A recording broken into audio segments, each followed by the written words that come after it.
godātie kongresa delegāti, kolēģi un dombiedri. Sākumā divas īsas lietas no manas puses.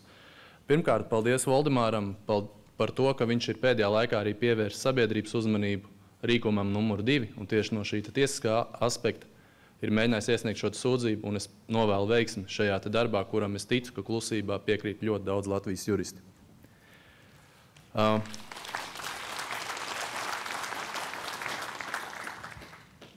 Atbildot uz jautājumiem, ko Voldemārs arī pamatot jautāja, pirmkārt, es gribētu norādīt divas lietas. Saskaņā ar Satversmes, Saeimas kārtības rulli un Saeimas vēlēšanu likumu deputāti, kas tiek ievēlēti Saeimā, viņi nav saistīti ar šo partiju. Pat, ja partija pastāv vai nepastāv, tas nenozīmē, ka deputātam ir jānoliek mandāts automātiski, un tāpēc gan Andris Šķēle, gan Edgars Zalāns, gan Mārs Kučinsks turpinās savu darbu, pat ja partija tiktu likvidēta nākamajā dienā pēc šī kongresa, jo viņiem ir tautas dots mandāts, un tas nav saistīts tieši ar šo partijisko piederību vai nē.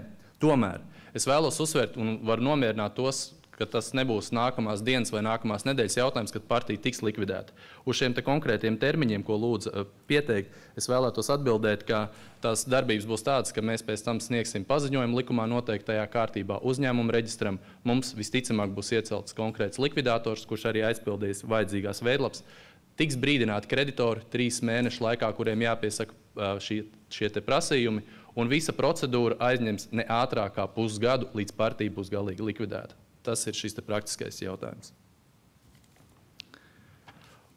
Otrakārt, pateikt vēlos paldies visiem jums, ar kuriem kopā šos gadus esam cīnījušies.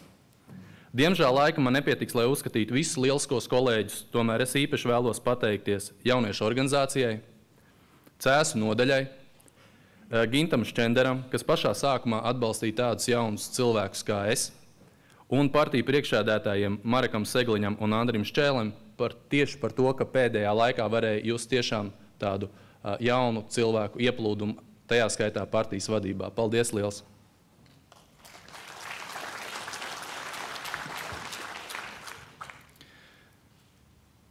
Godātie kolēģi, man ir ļoti smagi to darīt, bet arī es būšu tas, kas aicinās jūs atbalstīt lēmumu izbeigt Tautas partijas darbību.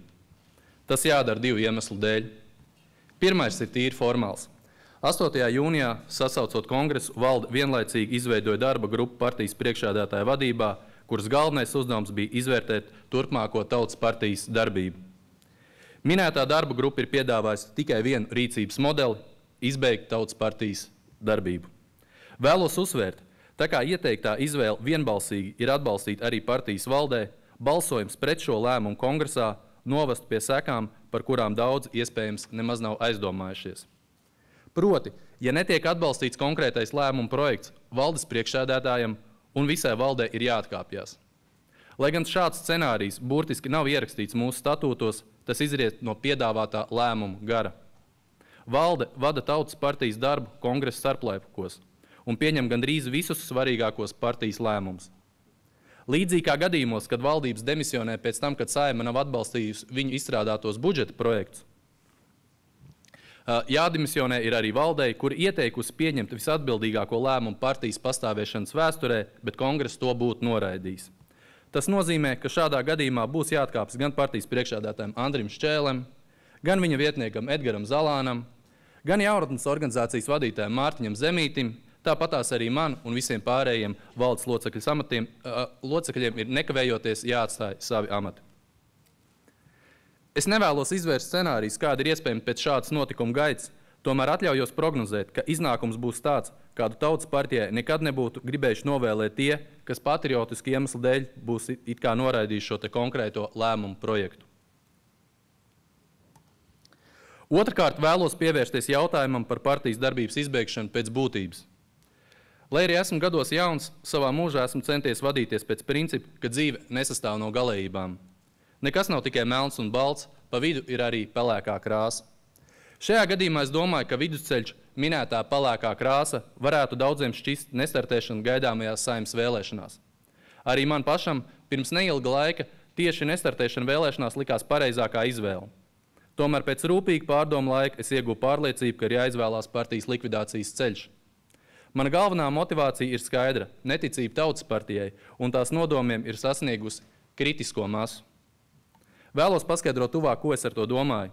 Jēdzienu kritiskā masa pirmo reizi dzirdēju pirms 9 gadiem publiskajās debatēs no ļoti cienījama cilvēka, sociologa un filozofa, bijušā Tautfrontiešu un kultūras akadēmijas rektora Pētera Laķa.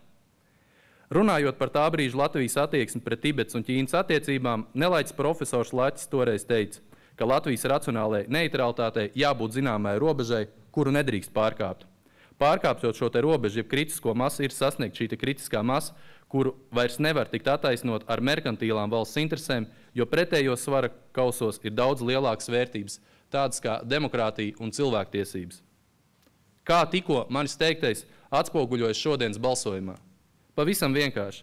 Es domāju, ka laiks no pagājušā gada oktobra līdz pašreizējiem brīdim ir bijusi kritiskā masa Tautas partijai. Kritiskā masa ir bijusi viss šis laiks, kad katru mēnesi, katru nedēļu, katru dienu esam centušies strādāt pēc labākās sirdsapziņas, bet tam nav bijis pilnīgi nekādas atgriezeniskās saites. Vēlos īpaši uzsvērt, ka minētais laika periods kopš 2010. gada oktobra ir bijis tikai pats pēdējais piliens garajā ceļā uz šādu iznākumu. Dziļo krīzi ievadīja neuzticība mūsu vadītajai valdībai, kas demisionēja 2007. gada beigās. Tautas partijas vainošana lielākajā daļā valstu problēmu turpināja palielināties arī citas partijas premjera, Godmaņa vadībā. Ticība Tautas partija drupa pat mums darbojoties Dombrovska vadītajā ministru kabinetā, lai gan centāmies ar konstruktīvu kritiku uzlabot šīs valdības darbu. Neko būtiski nemainīja arī mūsu aiziešana opozīcijā, un visbeidzot saņēmām zemu novērtējumu iepriekšējās Saeimas vēlēšanās. Tomēr tā vietā, lai apvainotos par niecīgo pārstāvības skaitu, mūsu deputāti veic pacietīgu un konstruktīvu ikdienas darbu. Pašreiz ir jūlijas un varam izdarīt secinājumus, ka situācija ne tikai nav uzlabojusies, bet pat pasliktinājusies. Arvien biežāk šķiet, ka mūsu idejas netiek pieņemtas nevis tāpēc, ka tās būtu nepareizas, bet gan tādēļ, ka tās piedāvā Tautas partija. Šī atziņa man personīgi bija kritiskā masa, pēc kuras es sapratu, ka turpināt sabiedrībai uzspiest mūsu viedokli ir nevis neatlaidības un drosmes pazīme, bet gan nespēja atzīt acīm redzamo. Mums nepieciešams rīkoties daudz radikālāk nekā vienkārši nestartēt vēlēšanās.